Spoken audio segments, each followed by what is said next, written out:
टेस्टलिक सम्पूर्णमा साथै कमेन्टको लागि धन्यवाद।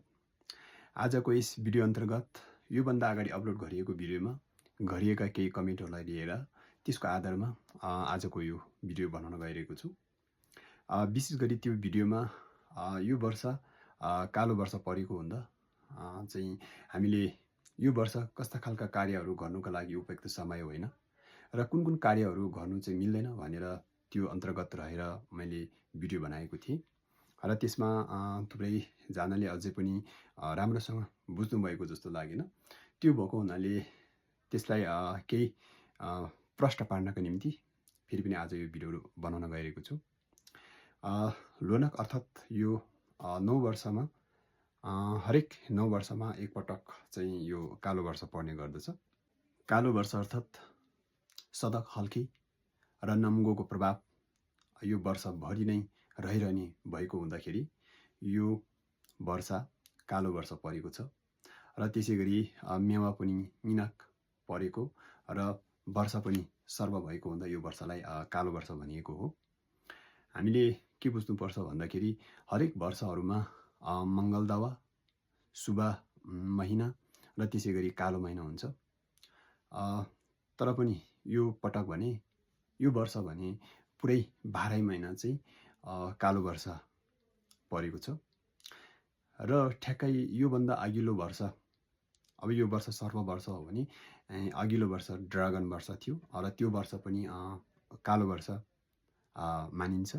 त्यसमा चाहिँ लोनाक छेउमा अर्थात् सानो कालो वर्ष भनेर चाहिँ यसरी ज्योतिष पात्रोमा बताइएको छ। अब यी वर्षहरूमा चाहिँ हामीले कुनै पनि प्रकारको शुभ कार्यहरू विशेष गरेर घर बनाउने, त्यसै गरी विवाह गर्ने, कुनै मूर्तिहरूको स्थापना गर्ने, गुम्बा विहार बनाउने लगायतको कार्यहरू गर्नु चाहिँ वर्जित गरिएको छ। यो वर्ष अशुभ मानिएको छ। तर हामीले के बुझ्नु पर्दछ भने त्यसरी कुनै कार्यहरू यदि हामीले सकेसम्म नगर्दाखेरि राम्रो, यो वर्ष चाहिँ त्यसलाई चाहिँ हामीले पेन्डिङमा राख्दाखेरि रोकेर अर्को वर्ष राख्दाखेरि राम्रो।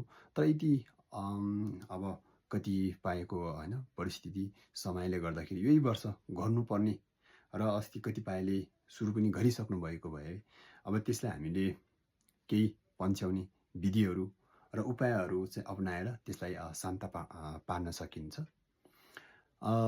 जस्तै कि अब हामीले लामा गुरुहरू, लामा ज्योतिष गुरुहरूसँग सल्लाह लिएर त्यो कार्यहरूलाई चाहिँ हामीले गर्न सकिन्छ है। गर्नै नमिल्ने भन्ने चाहिँ होइन। त्यो भएको हुनाले हामीले यति उपलब्ध भयो भने कालो वर्षको नकारात्मक प्रभावलाई पन्छ्याउने पुम्बाहरू, क्लस होइन अरू पाइन्छ। त्यो पाएको खण्डमा एकदम राम्रो।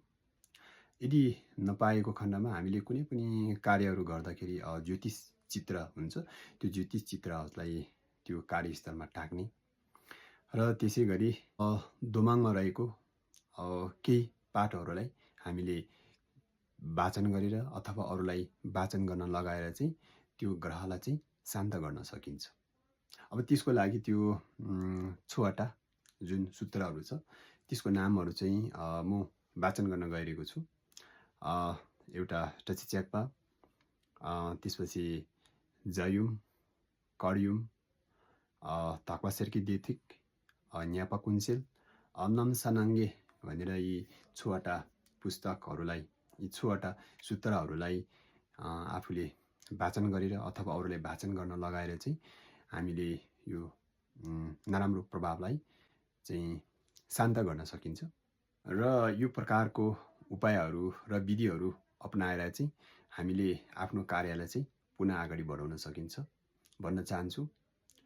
र कतिपयले यसलाई आधार मानेर हामीले यो वर्ष केही नगरेर बस्नुपर्ने हो कि केही गर्न नै पो नमिल्ने हो कि लगायतको कुराहरू गरेको पाइन्छ।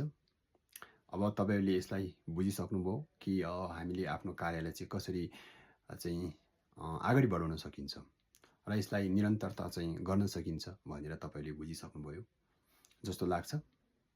भन्दै आजको यस भिडियोबाट बिदा लिन चाहन्छु। हस्त, धन्यवाद।